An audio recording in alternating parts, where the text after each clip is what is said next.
Ça fait 4 ans que je vis dans la région de Durham. Et honnêtement, il n'y a pas un jour où je me dis pourquoi je ne regrette pas du tout d'avoir fait ce choix. Parce que c'est cette région qui m'a ouvert aussi les bras à l'entrepreneuriat. On est ici à Iroquois Park, alors qui est un grand parc dans la région de Whitby. Mais on est aussi situé le long du lac Ontario. Alors donc, il y a toute une région le long du lac où on peut se promener.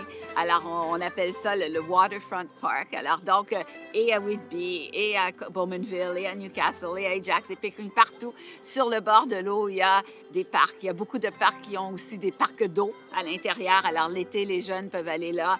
Il y a moyen de faire des pique-niques.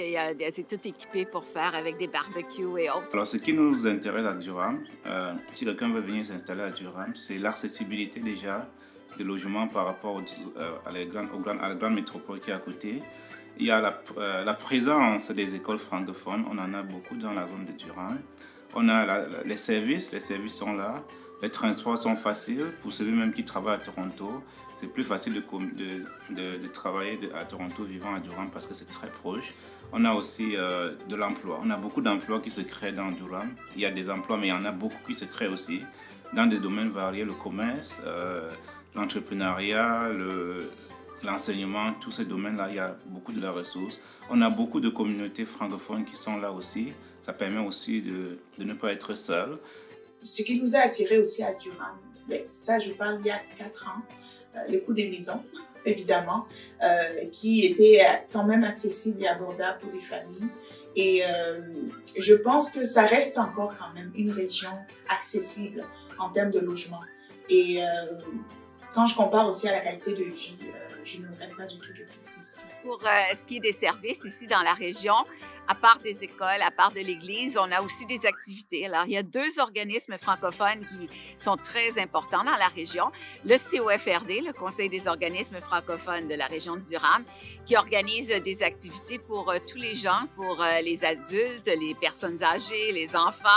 Et ensuite, l'ACFO, l'Assemblée des communautés francophones de la région de Durham-Peterborough, qui elle aussi s'occupe de l'accueil des immigrants, s'occupe des différents aspects dans la région des personnes âgées, par exemple. On a des activités qui étaient planifiées pour eux. Pour voir à quel point la communauté francophone est diversifiée, on n'a qu'à se rendre dans nos écoles. Nos écoles francophones sont de plus en plus une réalité. Elles prouvent vraiment que les personnes sont attirées de plus en plus dans la région de Durham. Vraiment, dépendamment de l'éducation que les parents ont prévue pour leurs enfants ou du cheminement qu'ils prévoient faire avec eux, vous avez des options qui sont disponibles.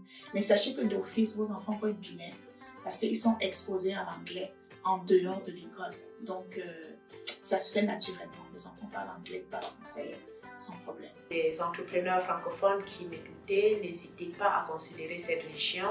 Elle est en plein essor et la communauté francophone dans cette région est très grandissante. Vous allez rencontrer d'autres entrepreneurs et nous allons former ensemble un écosystème pour promouvoir non seulement la francophonie, mais l'entrepreneuriat dans la région de Durham. Il y a beaucoup de choses à faire. Il y a différents secteurs dans lesquels vous pouvez évoluer.